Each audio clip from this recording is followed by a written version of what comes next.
بسم اللہ الرحمن الرحیم۔ کہا جاتا ہے کہ انسان کو جیسا ماحول پسند ہے وہ وہاں ہی رہنا پسند کرتا ہے۔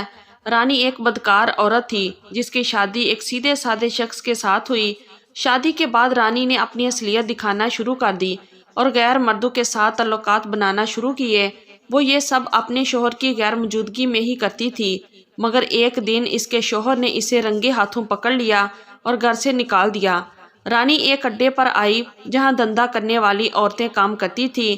وہاں کام کرتے کرتے کچھ عرصہ بعد وہ اسی اڈے کی مالک بن گئی۔ وہ کئی سالوں سے بے سہارا لڑکیوں کو استعمال کر کے پیسہ کما رہی تھی۔ اس کا دھندا کرنے کا طریقہ بہت عجیب تھا۔ وہ لڑکیوں کو نوکری کا جھانسا دے کر اپنے مکان پر لاتی، پھر ادھر ان کی نازیبا ویڈیوز بنا کر انہیں ہمیشہ کے لیے بلیک میل کرتی۔ اس دھندے سے وہ لاکھوں روپے کما چکی تھی۔ اس کے اڈے پر کئی کرپٹ اور پولیس افسر آتے تھے اور لڑکیوں کے جسم کو نوچ نوچ کر واپس چلے جاتے تھے۔ پولیس سب کچھ جاننے کے باوجود خاموش تھی کیونکہ انہیں اپنا حصہ مل رہا تھا۔ ایک دفعہ اس کے اڈے پر ایک بری آنکھوں والی خوبصورت لڑکی آئی جس کو دیکھ کر رانی کی خوشی کا کوئی ٹھکانہ نہیں تھا۔ اسے اپنی آنکھوں کے سامنے دولت کے انبار نظر آ رہے تھے کیونکہ یہ لڑکی اس کے بقول آگ لگا دے گی۔ عاشقوں کے دلوں پر راج کرتی رانی نے اس لڑکی کو سب سے اچھے کمرے میں رکھا۔ رانی نے اس لڑکی کی تصویر سب سے پہلے ملک صاحب کو بھیجی کیونکہ ملک صاحب نے رانی کے ذمہ لگایا تھا کہ جب تمہارے اڈے پر اچھا مال آئے تو سب سے پہلے مجھے بتانا۔ ملک صاحب 3 فیکٹریوں کے مالک تھے۔ تصویر دیکھ کر ملک صاحب اپنے ہوش و حواس کھو بیٹھے اور دوسرے ہی دن وہ اڈے پر جا پہنچے۔ رانی نے ملک صاحب کو لڑکی کے کمرے کا راستہ دکھایا۔ ملک صاحب کمرے میں داخل ہوئے اور پھر کمرہ اندر سے بند کر دیا۔ ابھی 2 منٹ ہی گزرے تھے کہ ملک صاحب پسینے سے شرابور کمرے سے باہر نکلے اور بغیر کچھ کہے واپس چلے گئے۔ رانی نے ملک صاحب سے پوچھنے کی بہت کوشش کی کہ کیا ہوا ملک صاحب، لڑکی پسند نہیں آئی کیا؟ مگر اس نے کوئی جواب نہ دیا۔ رانی حیران تھی کہ اس سے پہلے تو کبھی ایسا نہیں ہوا تھا۔ دوسرے دن رانی نے ایک کرپٹ آفیسر کو تصویر بھیجی تو وہ بھی اڈے پر بھاگا چلا آیا، کمرے میں داخل ہوا مگر بغیر کچھ کیے واپس چلا گیا۔ رانی بہت حیران ہوئی۔ اس نے لڑکی کو بالوں سے پکڑ کر کہا کہ تم تو میرا کاروبار تباہ کر رہی ہو۔ جو بھی کلائنٹ آتا ہے وہ پھر دوبارہ آنے کی ہمت نہیں کرتا۔ سچ سچ بتاؤ تم ایسا کیا کرتی ہو جو وہ بھاگ جاتے ہیں؟ لڑکی نے رانی کو کوئی جواب نہ دیا۔ تیسرے دن چودھری کا بیٹا رانی کے اڈے پر آیا مگر وہ بھی لڑکی کو بغیر چھوئے واپس چلا گیا۔ جاتے وقت رانی نے پوچھا کہ چودھری صاحب کیا ہوا، کیوں واپس جا رہے ہیں؟ تو چودھری نے کہا کہ جا کر خود دیکھ لو۔ رانی جلدی سے کمرے میں داخل ہوئی تو اس کے پیروں تلے زمین نکل گئی۔ لڑکی عبادت میں مصروف تھی۔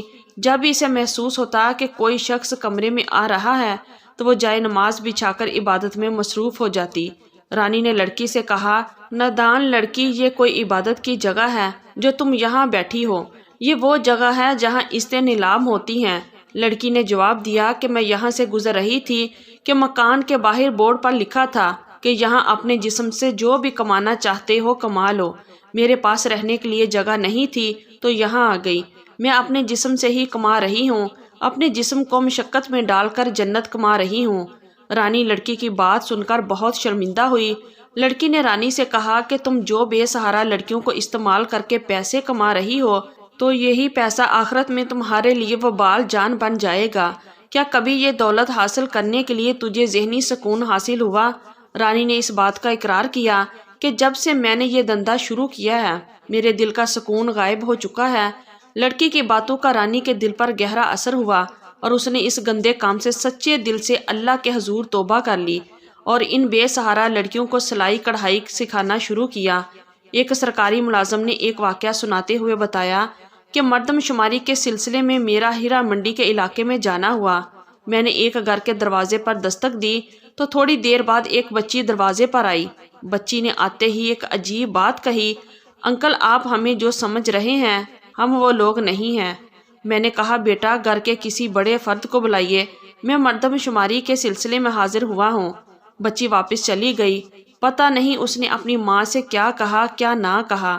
کچھ دیر بعد اس کی ماں دروازے پر آئی اور آتے ہی مجھ سے کہنے لگی، آپ یہاں کیوں آئے ہیں؟ آپ جو سمجھ رہے ہیں ویسا بالکل بھی نہیں۔ مہربانی کر کے واپس چلے جائیے ورنہ ابھی یہاں لوگوں کی قطاریں لگنا شروع ہو جائیں گی۔ میں اس خاتون کی باتوں پر حیران ہوا اور تسلی دی کہ آپ جیسا سمجھ رہی ہیں ویسا بھی نہیں ہے۔ میں گورنمنٹ کی طرف سے مردم شماری کے سلسلے میں یہاں حاضر ہوا ہوں۔ میری ڈیوٹی اس علاقے میں لگائی گئی ہے اور آپ کا گھر سب سے پہلے ہی گنتی میں آتا ہے۔ خاتون نے مجھے اندر آنے کو کہا۔ میں گھر میں داخل ہوا تو ایک سادہ سا کمرہ تھا۔ 3 بچے پڑھائی میں مصروف تھے۔ خاتون چہرے سے بہت اچھے خاندان کی لگ رہی تھی۔ اس سے پہلے کہ میں پوچھتا اس نے خود ہی ایک دردناک کہانی سنانا شروع کر دی۔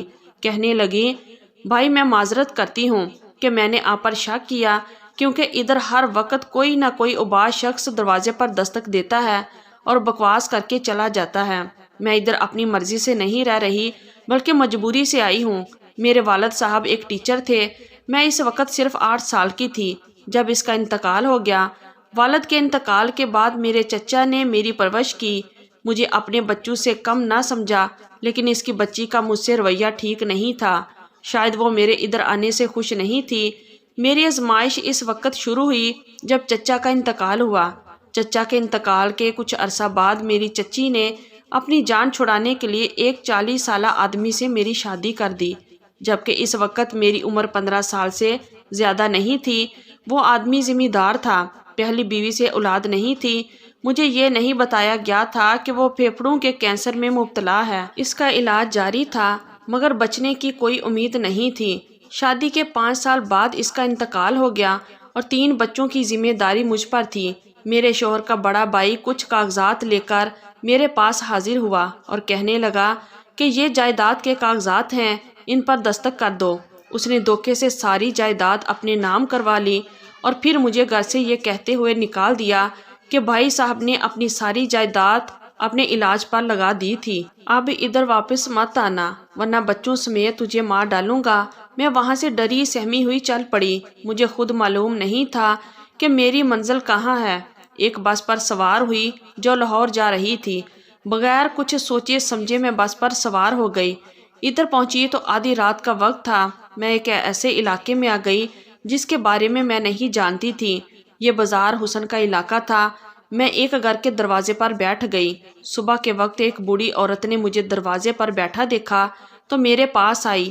اس نے مجھے دیکھتے ہی کہا، بیٹی لگتا ہے بڑے حادثے سے گزری ہو۔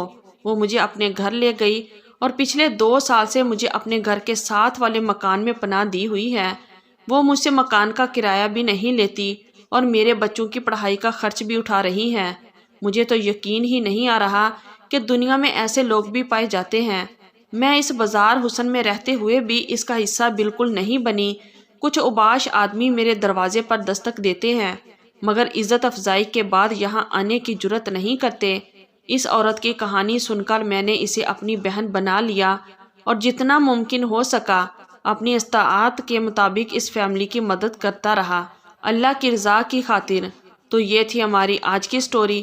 اگر آپ لوگوں کو اچھی لگی ہے تو پلیز ویڈیو کو لائک کیجیے اور ہمارے چینل کو بھی سبسکرائب کیجیے۔ شکریہ، اللہ حافظ۔